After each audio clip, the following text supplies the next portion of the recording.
आज तक किसके लिए करते आ रहे थे? बेटों के लिए, बेटियों के लिए, इसके लिए, उसके लिए। आप भगवान का नाम तभी ले पाएंगे जब उसकी, ये तो सब अपना अपना कर्म आपसे अपना उधार चुकता कर रहे हैं। और जीवात्मा का स्वरूप कब प्रकट होता है?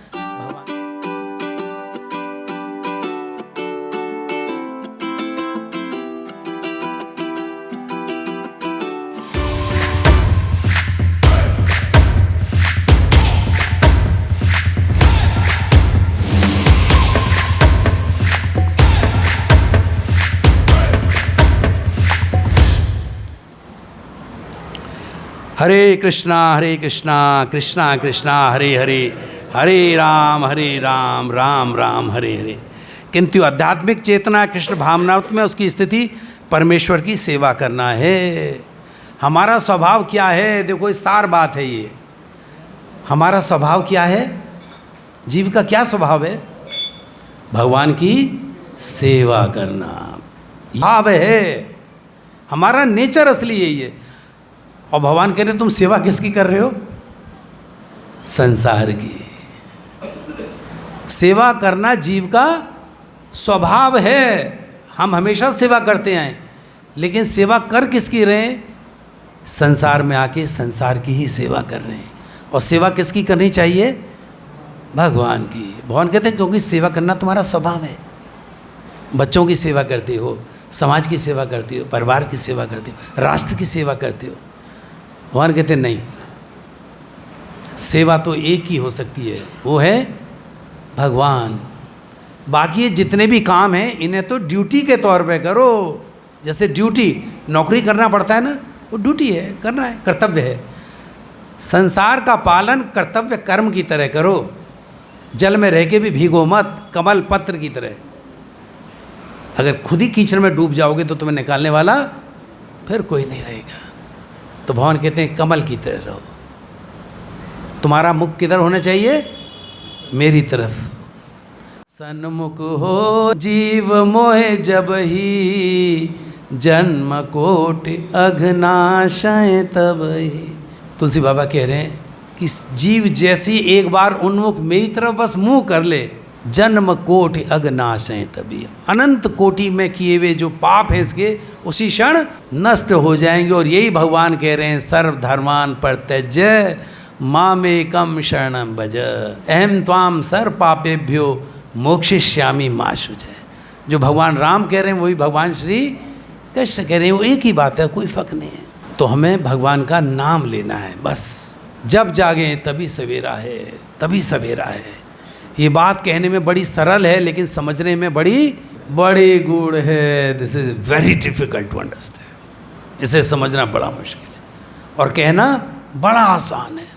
भगवान का नाम ले लेंगे, इसमें क्या बड़ी बात है? भगवान का नाम नहीं ले सकते, नहीं ले सकते। आप भगवान का नाम तभी ले पाएंगे जब उसकी कृपा होगी। उसकी कृपा कब होगी? जब सत्संग होगा। सत्संग जब होगा तो प्रभु का नाम आपकी जिह्वा पे आएगा।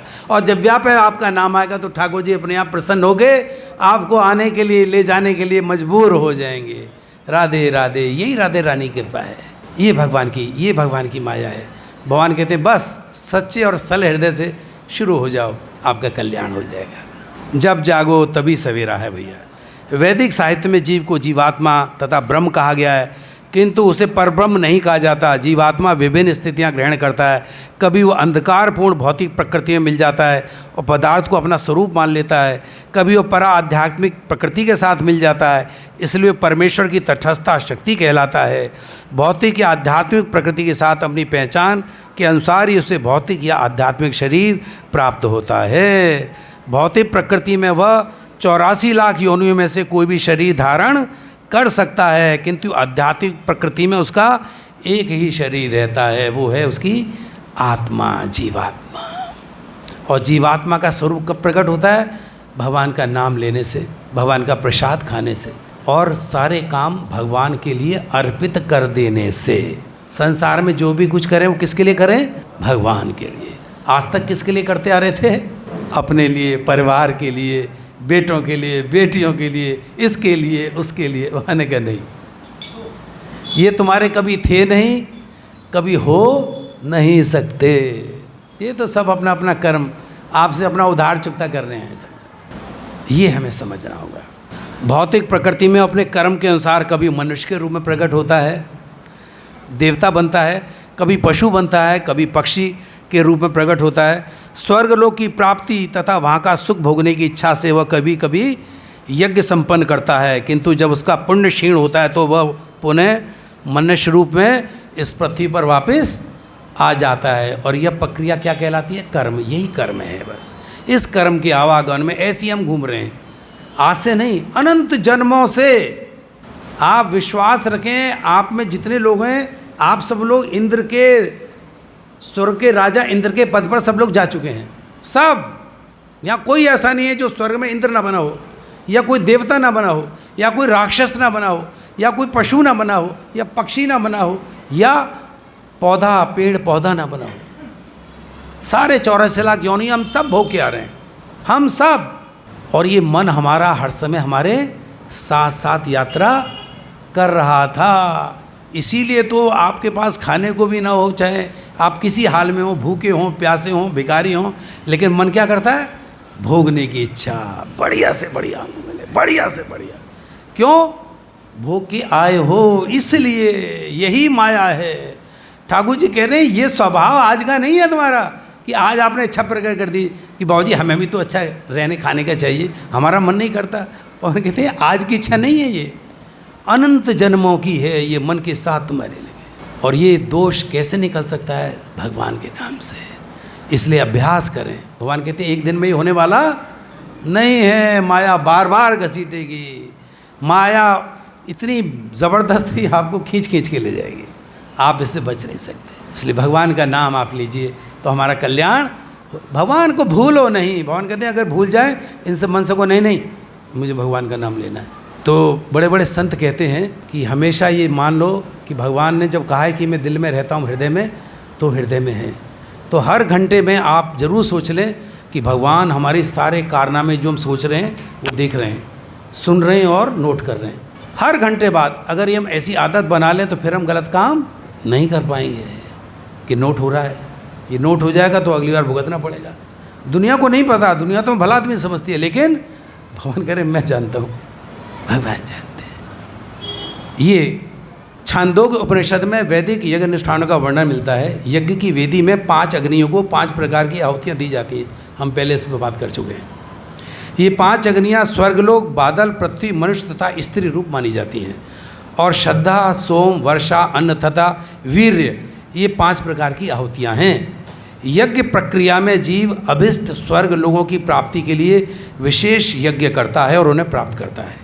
जब यज्ञ का पुण्य क्षीण हो जाता है तो जीव पृथ्वी पर वर्षा के रूप में उतरता है और अन्न का रूप ग्रहण करता है।